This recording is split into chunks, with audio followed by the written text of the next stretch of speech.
And then in your Excel, remember that you do have your assignments. You are worthy, worthy, worthy. You are worthy to actually be credited of your two assignments. Oops, be patient now, okay? I'm checking them. Okay, it's from you. It will come from actually they were posted from your messenger. And then there is the assignment that I need you to actually upload in your Genio. Who cannot follow? Okay? Pasabi na lang po kung sino po ang hindi nakaka-follow. Kasi there will be, what do you call that one? Time. Perhaps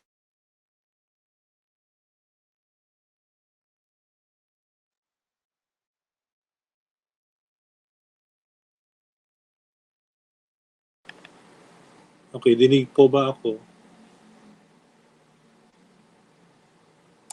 Oops. Okay, hindi ako, kung hindi ko narinig yung sarili ko, it means no, the other one is fading. Okay, hold on guys.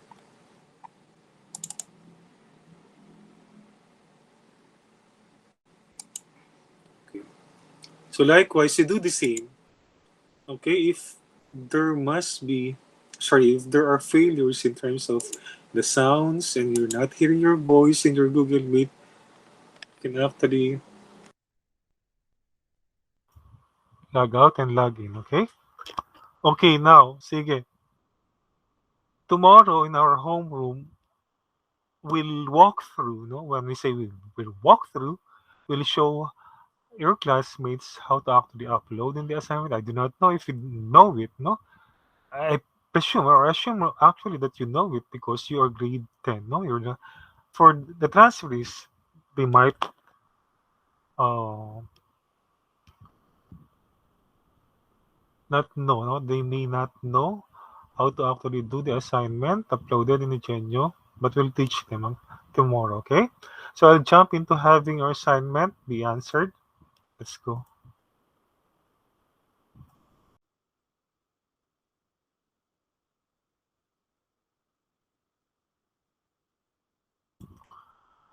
Okay, sige, let's go now here. I'm asking you to actually upload your Genio, sorry, your assignment in Genio rather is that there's a difference, no? A big difference between you having that in the messenger. Why? How? In your messenger, I cannot block you, no? In order for you, sorry, for you not to pass your assignment because I'm specific about the passing. Okay, why? Because I learned this from the corporate. Now you're given an assignment or given a project, corporate no? World. Okay, I work in the corporate world. Okay, I ended up working in the corporate world 40 years, no? Of my 40 years. Okay, and then 40 up, I'm teaching, no? Here, my first school is PCE. So we go back to corporate world. No? If you're given assignment, if you're given task by your superior, then you must execute that on time, on or before time. Okay, it's better to be actually doing it or passing it before the deadline. Okay, you see. Will not expound anymore about it, but it's the impression of you. Did you get me? Okay, sige. For the Genio, there is time limit. You can no longer actually pass. In the messenger, there's none. Okay? Unless I block you. Okay, sige, that's a difference. That's why I'm requiring you to actually use your Genio for your assignment. Are we clear with that? Can we have a thumbs up? Yes. I think we all agree. Okay? I am specific about this. You'll learn one day, no? Okay, about this. I do not know with the other teachers. Okay, let's go and present this to you. Okay, after this, I do not want to actually, what do you call this one? Teach this anymore to you, huh? This is enough. Okay? Okay, sige, let's go. If I were you, if you're going to actually do your assignment and, okay, see the others are jumping, no? You jump on the answers right away. Why? You copied, okay? You copied from your classmate. It's obvious, right? Okay, you cheated yourself. It's not your work. Okay, for this one, there are procedures, no? I need coefficients coming from you create your procedure, or sorry, your coefficients coming from Pascal's triangle. Okay, 1 1. You start with 1 1. Okay, so that is 5. I need what? I need 5 to be feeding there. No, it's 1 5 10 10 5 1 that I need. Which I need. No, I need 5 that is there. I do not need 1 4 6 1 4 6 for 1 1 4 6 for 1. Why? Because there is no 5 there. No. Okay, exponent is telling me there must be a coefficient that is 5. So 1 5 10 10 5 1 is what I need coming from Pascal. Coefficients are here, and then x and y. Okay, extremes, no? Okay, first and the end extreme is x and y. X and y are here, no? And then the pattern is 5 4 3 2 1. You begin with your exponent, the highest, 5 4 3 2 1. From the end extreme, it's 5 4 3 2 1 for y, right? It's easy. I do not know if up to now, no? Okay, if you are really not that interested in math, will not do this, mind you, no? So again, 5 4 3 2 1, y is coming from your end extreme. Tignan niyo po yung exponent. And then x is also there. Now, I need this, no? Why? Because what was taught to you is what? X plus y raised to 0, x plus y raised to 1, and so on and so forth, right? Increasing exponent. Okay. So you do not force this, okay, that you can answer with 2a and 2b. How am I gonna do this? Okay. How am I gonna do this? Of course, hello. Okay. So the pattern is that having this one, okay, variables x and y first. You do not answer it with 2a and 2b. Okay, so what happens after this? Now is the time that you actually change your x. No, what is x in here? X is 2a. Okay, change everything. Okay, did you see a pattern? Okay, I'm changing my x with 2a. How about y? You change everything with y. Replace by 2a. Did you get it? Okay. That seems easy. It's a pattern, no? It's not requiring you difficult, what do you call this? Thinking, no? Have thinking, no? Higher thinking from you. Okay. This is now the challenge, no?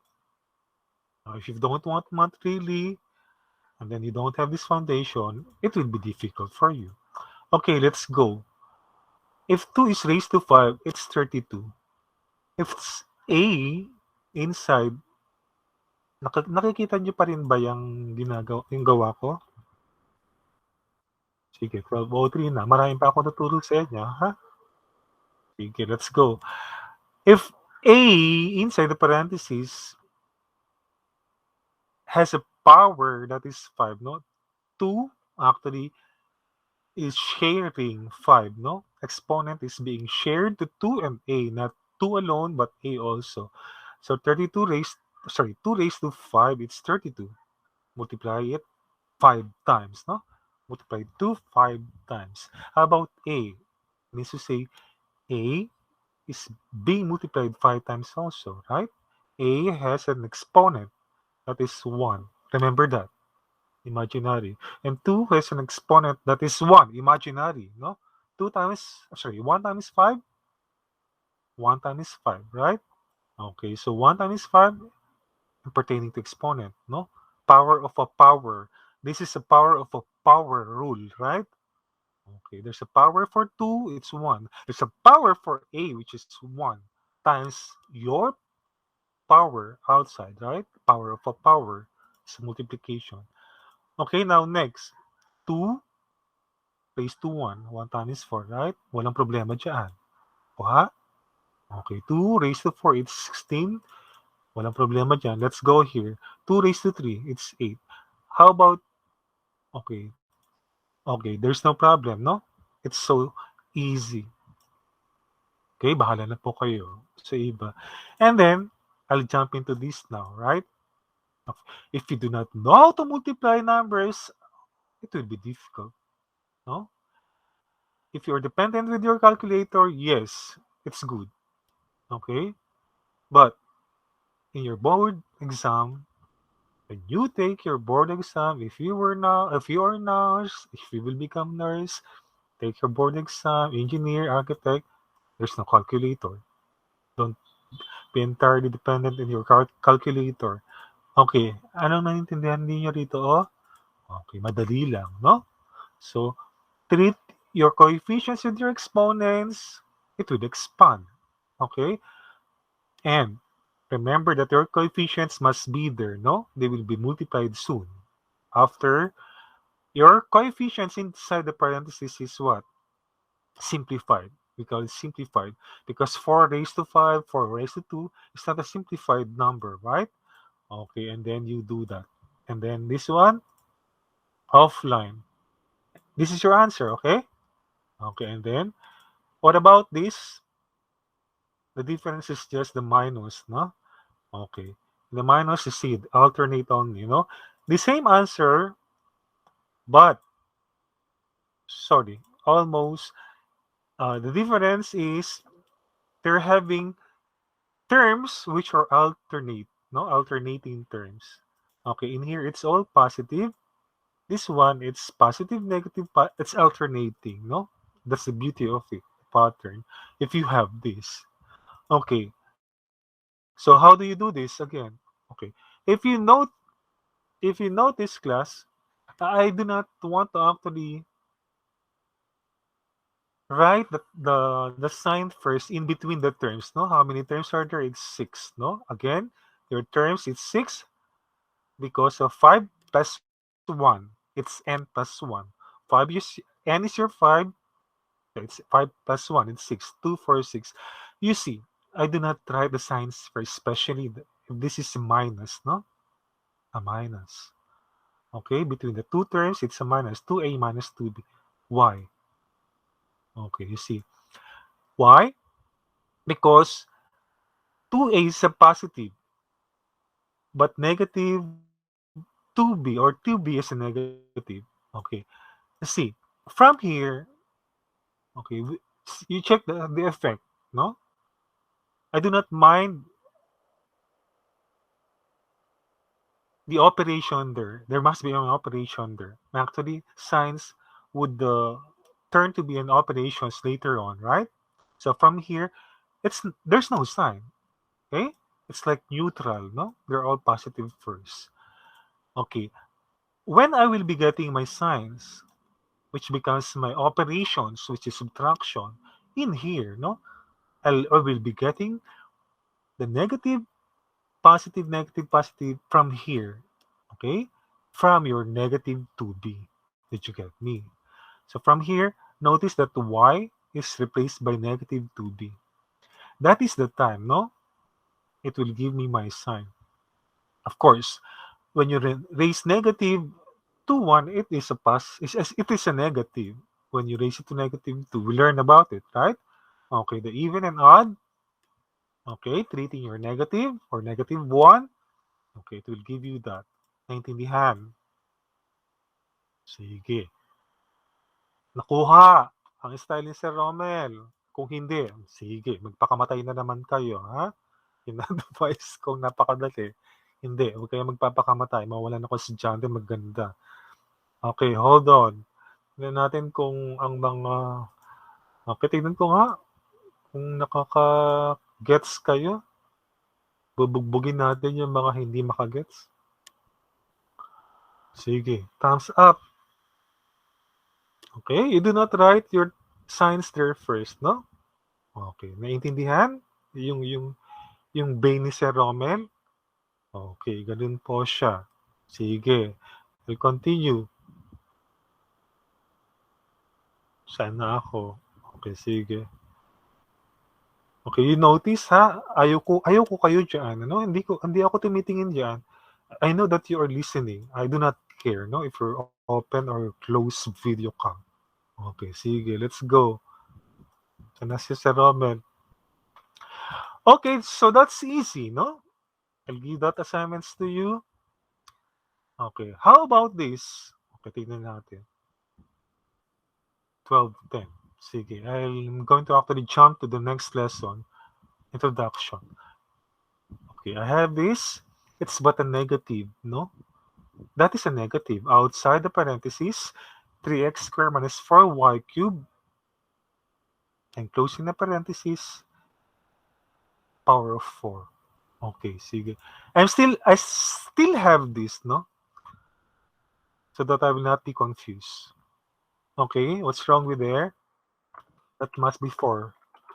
Okay, sige, let's go. Ayan nyo po yung screen nyo. Okay? So that's for, all I need is having 1, 4, 6, 4, hindi po 1, 5, 10, hello, 1, 5, 10, 10, 5, 1. 4 na yung exponent, no? So 4 plus 1, it's 5 terms. 2, 4, okay. Did you get me? This is enclosed in a parenthesis. I do not have signs there. I do not need. Okay? 1, 4, 6, 4, 1. Okay, let's go. Negative must be staying outside. Relax ka lang. It's PEMDAS, no? I'll treat my parentheses first. Hello, negative. I don't mind you, no? Okay, PEMDAS means it's parentheses first. Then, of course, parentheses should be treated with your exponent. Negative there is hello. Mamaya ka pa, no? Subtraction ka eh, no? This is subtraction, okay? Okay, so treat your parentheses first and then your exponent or power, that is 4 outside. Let's go. Okay? 1, 4, 6, 6, 4, 1.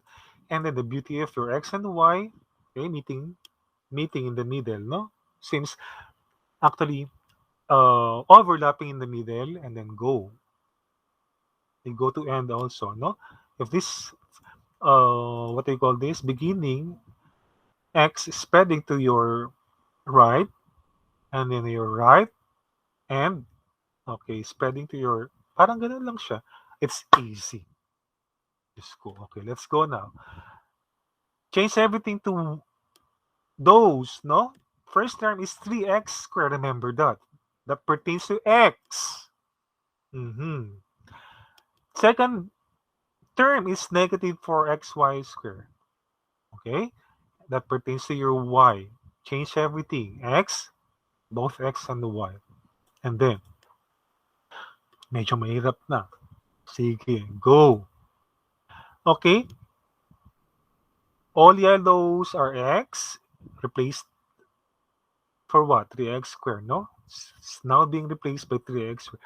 All y, which are your blue, being replaced by negative 4y cubed. Remember, that's negative 4y. Hindi yan plus sign.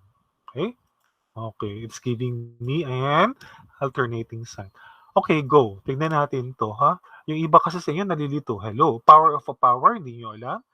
3 times 3 times 3, it's 81. What about 2 and 4? That is not addition. It's not 2 plus 4. It's 2 times 4. Power of a power. Hindi po siya x squared times x raised to 4. Okay?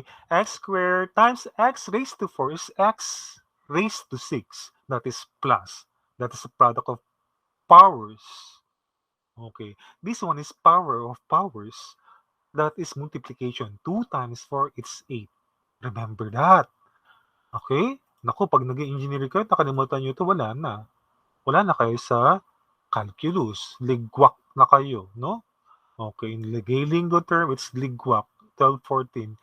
Okay, so in here, 3 is being raised by 4. In here, 3 is being raised by 3. It's 27. 2. Okay. Bakit kaya yung 3 is being raised by 3? Ano ba yung imaginary power ng 3? It's 1, no? 1 times 3 is 3. Okay. Kaya nga 3 raised to 3 pa rin siya, no? Eh, keep this in mind. Any number or any variable has an imaginary power that is 1. Okay? If you do not see any power there, imaginary. Likewise, it has coefficient that is imaginary 1 also. Naintindihan? Laging pong ganun. If you see x, meron yung imaginary coefficient 1. Meron yung imaginary coefficient, exponent 1. Tandaan niyo po yan. Okay? Kaya wag malilito. Kaya 3 raised to 1, 3, nothing, no exponent there, understood to have 1. Kaya 1 times 3, power exponent outside. Did you get that? Okay, sige, examine them. Okay. Y9, Y16, because of the power outside. Y64, it's negative. A negative 4 raised to 3. It's a negative. Examine everything. And then, of course, from here, you get negative, negative. And then, why a sudden change? Of course. That is, okay. In here, the stage where you can actually apply negative outside is here, no? Negative times a positive, it's a negative. Negative times a negative, it's a positive. Negative times a positive. Nakuha. Okay, sige. Bibigay ko rin sa inyo yung sagot nyo. Sana tama kayo, no? Okay, walang mga kasagot. Wala na pong magme-messenger, no? Makita yung time sa inyo. And then, of course, Genyo, it's suspended up to 11:40 only. Okay, sige, chat box. Did you get that? 12:16 na po kasi. Yes or no, chat box? Yes. Type in your chat box. Okay, naintindihan po ba? O, bibigay ko rin naman sa inyo to. Learn to actually love math again, no? Okay, learn that these are your foundations and you must learn them backwards again, no? Okay, hindi po ganun ang math, no? Remember, no? Mama Maria is always telling this to you that math is a spiral, no? Process. You cannot actually go with our lessons. We cannot actually understand our lesson in your grade 10 this period if we do not actually apply what we've learned from the past. Ako ha? Okay. We recall everything from the past. We cannot apply those past in this present lesson, then nothing, no? Okay. Let's go. So, we're good to go. Okay na po yan, no? Check Sir Romel kung mali pa siya dyan. I do not know if mali pa ako dyan, no? Okay. So, I do not know if you want your Excel, kung paano nyo magiging paper ito. Kasi ito na ang blackboard ko. Sanay po kasi ako sa Excel. Okay, let's go to your arithmetic now, no? Okay, tapos na tayo dyan. 12:18, sayang naman, no? Let's go to your new lesson. Sige. Namadali na si Sir Romel.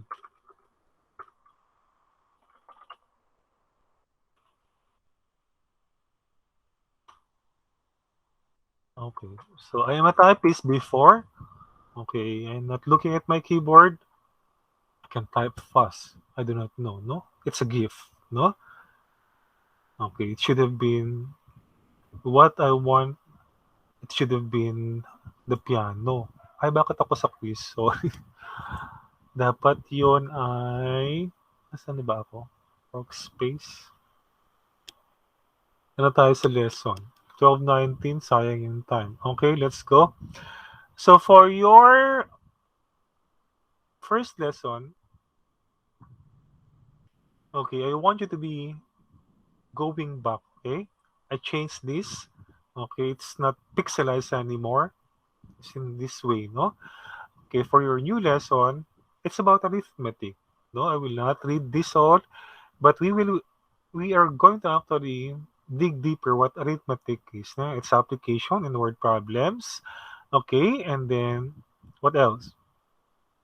we're going to actually study means, no, between terms of the arithmetic sequence and series as well. Okay, how it progress. Okay, the terms. And then what else? Okay, sige.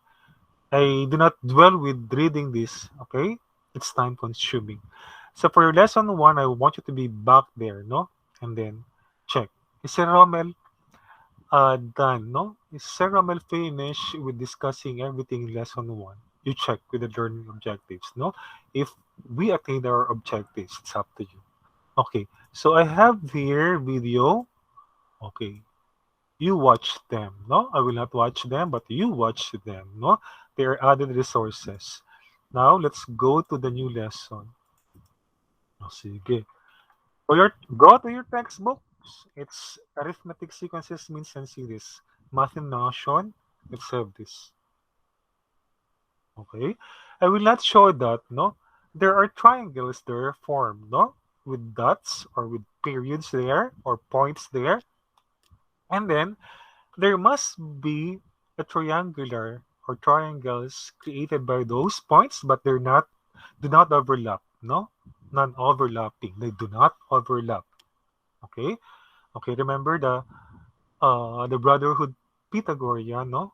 Pythagorean brotherhood. They created beautifully those regular polygons, but they are overlapping. When you say overlapping, no, this is a figure and then overlapping, but that figure in your Math in Motion textbooks, they are not overlapping. No, they're created by number of distinct points and non-overlapping triangles form.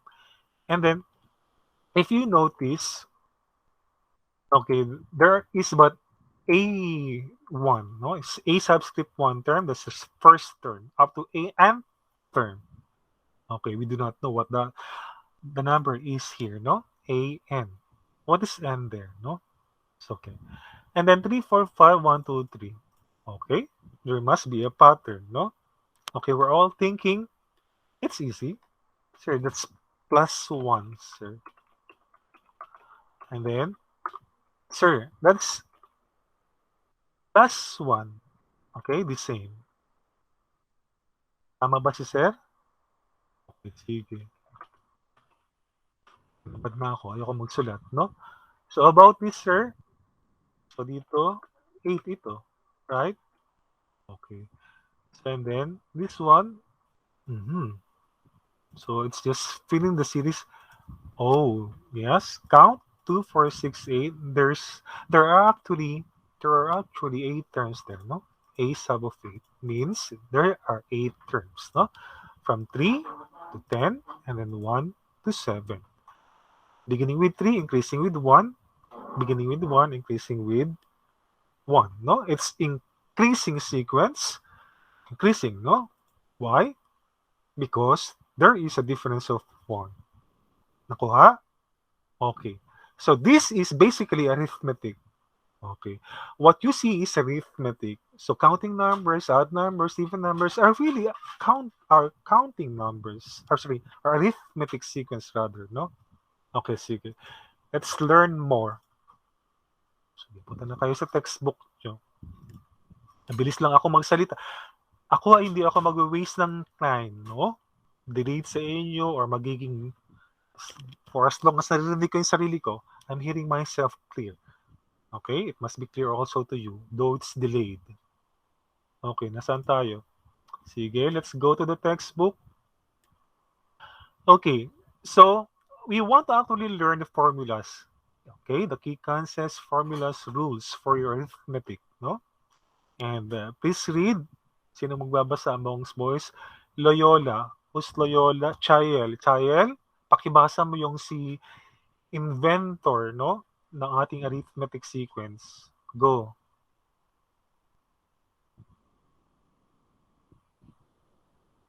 Sana si Chael.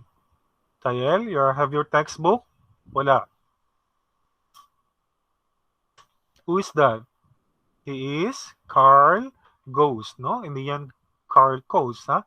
That's G. It's Ghost. Okay. Chael?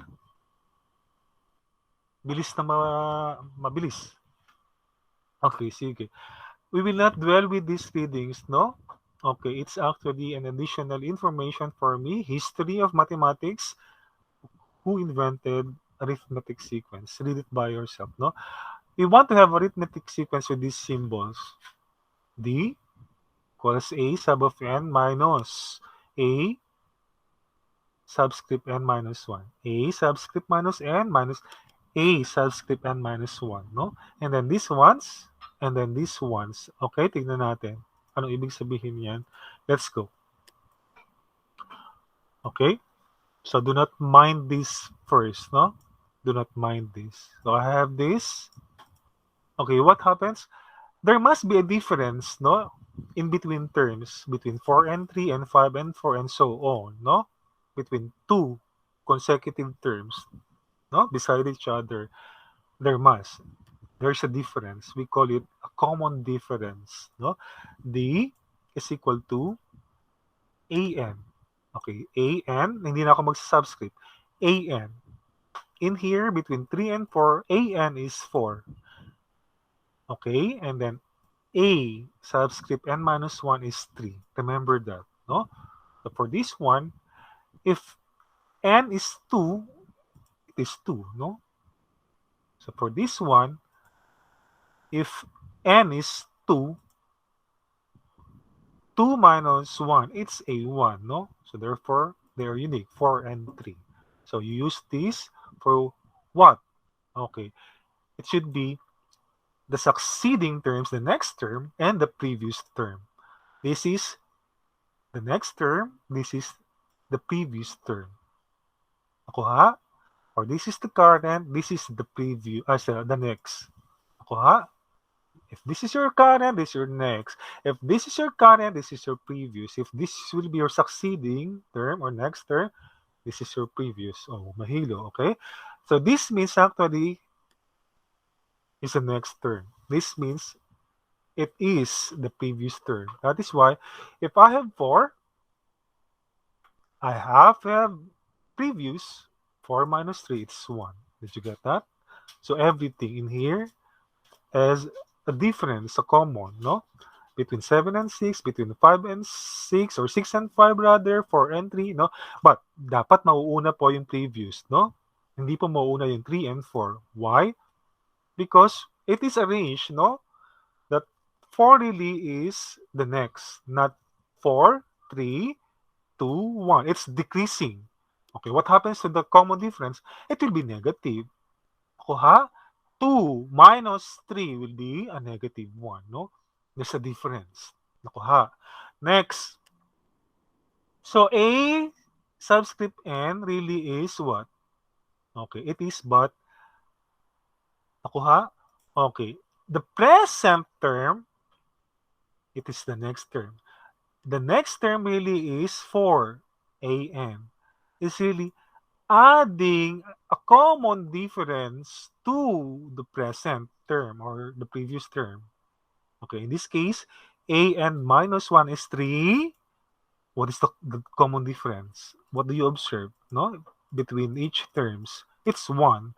Okay, so you just add plus 1 plus D to your current term, which is 3, no? For this case, it's 3. Plus 1, and I can create A subscript of N. It's 4. Did you get me? Okay, so in here, I have 3 plus 1. It's 4. AN is 4, 4. Or 4 is for AN. Likewise for this one, I need 4. 4, a difference of 1. Plus 1, it's 5. It's giving me 5, no? Okay, so that's the beauty of it. This one and this one. What about this one? Okay, sige. Before we can actually love this one, let's learn to actually love or not love, but okay, let's amaze ourselves how this one is derived. Okay? Sige, let's go.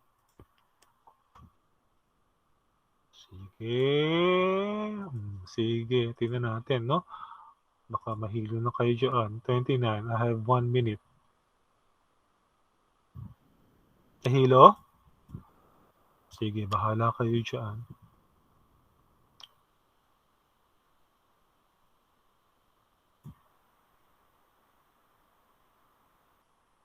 Okay, sige. Extend lang ako ha, 2 minutes. Okay, sige. Let's go. Tingnan natin to. We all know, no? Okay, so bahala na kayo. So, ibig sabihin po, in between two terms, no? This can be my next term. This is my current term. Okay, this can be the two. Okay, sige. Now, let's go. How do I actually uh, discuss this to you? Parang wala nang time talaga, no? Okay. So, learn how the beauty of this one textbook po, ha? Tignan nyo siya. Okay. Let's check. Okay, sige. If I start A1 is equal to A1, of course, that is the beginning of the term, no? A1 here is 3, and then 1. Okay? I am going to apply this. Okay? I'm going to apply this. No, I'm not going to apply this, but I'm going to actually, okay, uh, see the pattern, no? Between the numbers. Between the numbers. Start with the first term. Okay. If I have A1 is equal to A1, A2 is the next term. But what is A1? A1 is there, no? A1 is here. Refer here. Ito siya. Ayan. Tingin po kayo dito. Okay? So, tingin kayo dito. Ayan yung last, no? Ayan. So, I need this. Okay? We know what this is, no? It is but the current term plus the common difference will give me the next term. This one, no? So, I need that. Okay. So, I need the first term. Okay? So, again, okay, or the previous term rather, no? A2 is what? The new term, no? A2. Ano ang A2? Let's go. A2 says there A2, AN, right? Ang sabi ng A2, A2 daw ay dapat yung previous mo, which is AN minus 1, should be added by a common difference. It's here, no? Okay, tama naman, no? A2 is A2 minus 1 plus D. Tama, no? Ano ba yung previous mo? It is A1. Kasi 2 minus 1, it's 1. What's A1? In here, it's 3, no? In order for me to actually get the value for yung A2 ko, dapat yung A1, which is 3, A1 to, no? 2 minus 1, ay dapat magiging 3, to 3. Pag inad mo yung 1, 3 plus 1 is 4. O ha? Okay, 33 na. And then, check yun sa textbook nyo, no? I'll give this also to you. And then, tignan nyo siya, no? Okay, yung pattern. If this one is really A1, then I replace this one. Okay, ito, A1 by A1, then plus D, no? Tama ba si Sir Romel? And then so on and so forth. If this is 3, okay, 3 minus 1, there's a pattern. Okay? Tapos, A2 plus D. Okay, pansinin nyo siya. No? Yung subscript dito, ino-operate nyo siya. 3 minus 1 and so on and on. And then, pansinin nyo ito, A1 plus D, may something dito, no? You relate this in here. Ay, siya yung A2, no? Okay, so siya yung A2. Kung siya yung A2, okay, titignan nyo siya dito. Okay? So, ito pala, ito ay A1. Okay, so, and then so on and so forth. Ganun siya. So, may pattern dito. We'll continue this, ano ngayon? Thursday? 34. Sorry po, nag-extend ako. There is a pattern here, no? And then, after realizing that there's really pattern, no? And then, we can say that there is a formula for this one. And this is the formula. And that formula for arithmetic is what we call the general term or the nth term. Okay, ito po siya. I-apply natin yan. Okay, merong pattern diyan. I will give that to you. Sorry po. Okay, hindi ko lang ma-explain clearly sa inyo. Ayun. Okay, that's it. Sorry po, no? Okay, sige. Lord, thank you for this day. And